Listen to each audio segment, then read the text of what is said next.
Então, sobre esse aspecto, né, mais financeiro e de projeções, vamos falar então do primeiro boletim Focus do ano que saiu, que traz as perspectivas econômicas do mercado para a taxa básica de juros, inflação, dólar, enfim, outros indicativos. Conta pra gente, veio surpresa dessa vez? Veio uma trajetória, uma continuidade, Débora, da trajetória negativa que a gente tem observado, estava observando durante todo o mês de dezembro. Os números mostram a consolidação deste processo. A gente separou alguns dos números para entender o que o mercado financeiro espera de 2025. Então, para a inflação, a expectativa é de uma inflação de praticamente 5% em 2025. Essa foi a 12ª alta seguida. Para 2026, 4,03%. E aí, esses dois números, vale a pena abrir aqui um parênteses para dizer que a meta de inflação é 3%, com um chorinho, ou seja, a margem de segurança para cima é de 1,5 ponto.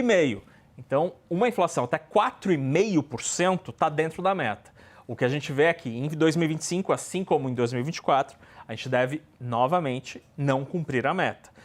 Para 2026, essa é a segunda semana seguida de aumento das projeções. Elas começam a subir também. O PIB, há uma expectativa de crescimento de 2% neste ano, 2,02%, o que mostra uma desaceleração na comparação com os 3,5% esperados para 2024. O número de 2024 vai ser anunciado em março.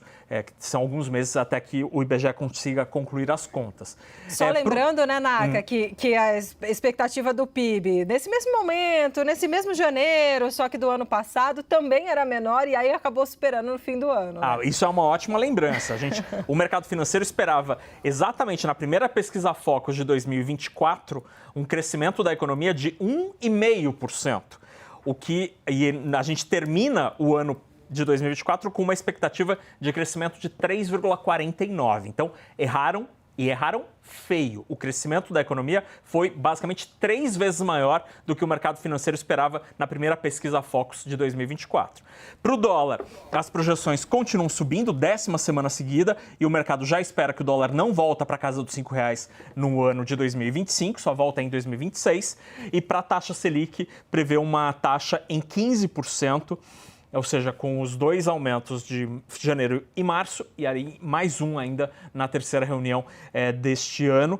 E só começa a cair no ano de 2026, mas ainda longe de voltar para um dígito, o que só deve acontecer em 2028, segundo a pesquisa Focus. Então, acho que essa pergunta que você fez é muito importante, Débora, porque mostra uma divisão completa assim, do que a gente observa no comércio exterior. O Brasil continua com uma força muito grande de produção e de exportação no agro, como sempre foi. O campo traz números brilhantes para a economia brasileira. Também na extração, na indústria extrativa, minério de ferro, por exemplo, ou petróleo, cada vez mais importante na nossa pauta de exportação, e até em áreas industriais. O Brasil hoje ele exporta, é um importante exportador para a América Latina de autopeças, motores elétricos até para a Europa e para os Estados Unidos o Brasil exporta. Então a gente tem uma capacidade de exportação grande e $1 a R$6 ajuda todo mundo que é exportador. Então a gente pode ter uma consistência nesses números e é por isso que o MIDIC espera exportações ainda bem fortes no ano de 2025, a despeito da desaceleração da economia brasileira. Naka, só para fechar, você tem mais 1 minuto? Tenho. Para você, traz de novo. Não fala isso. Traz a tela de novo, essa última que a gente acabou de mostrar. Isso, mas com o Naka, que eu quero ver, quero aproveitar a presença do Naka, esse carisma em pessoa. Deixa se der para deixar o Naka em tela também. Eu quero te perguntar o seguinte, ok, isso é uma projeção do mercado, né, capturada pelo Boletim Focus. Traduzindo, Naka, isso significa o quê? Significa que o Brasil, que a economia brasileira, ela está mais tendente com esse cenário a investir menos, ser mais rentista, na prática, e aí investindo menos, diminui emprego, não diminui? O que isso significa, no fim das contas, na prática econômica?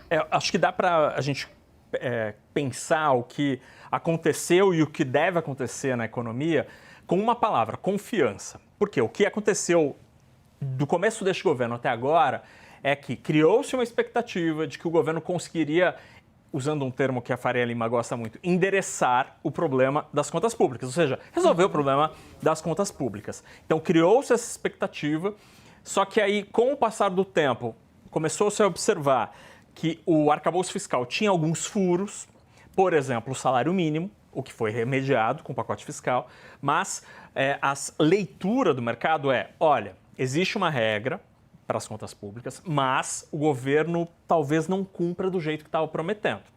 Isso gera desconfiança, gera uma situação, olha, o governo vai continuar gastando bastante no futuro. Quando o governo gasta mais do que arrecada, isso gera dívida para o governo, isso aumenta os juros, faz com que a moeda brasileira perca valor, o dólar sobe. Tudo isso gera inflação. Para resolver a inflação, o Banco Central sobe o juro. Isso reduz o ritmo da economia. Isso tudo, colocado um dominó do lado do outro, faz com que, quando você empurre o primeiro, aí todos os outros vão caindo, isso gera falta de confiança. E quando falta confiança no futuro, as empresas param de investir, os consumidores param de comprar no crédito, param de comprar casas, carros. Isso tudo faz com que a economia, que estava crescendo bem, como está crescendo atualmente, comece a perder o ritmo. Então, o que a gente está diante desse cenário, acho que é por isso que o governo tem tentado lutar tanto com o mercado financeiro, porque o momento atual é crucial, onde você pode contaminar a atividade econômica real, a economia real, que está indo bem, obrigado, por esse pessimismo financista, do mercado financeiro. São duas coisas diferentes, né? O mercado financeiro olha muito mais para o futuro, tenta prever o futuro para ganhar dinheiro, enquanto a economia real ganha dinheiro com o presente e com o futuro de mais curto prazo, vamos dizer assim. Então, quando você tem uma discrepância entre esses dois cenários, que é o que a gente vê hoje no Brasil, há um temor de que a economia real seja contaminada por esse pessimismo do mundo financeiro. E, de fato, isso aparentemente começa a acontecer. E é por isso que as expectativas dos economistas para 2025 são mais nebulosas. O governo acha que eles estão errados. A Faria Lima acha que o governo está errado. Só o tempo dirá quem está certo nesta conta.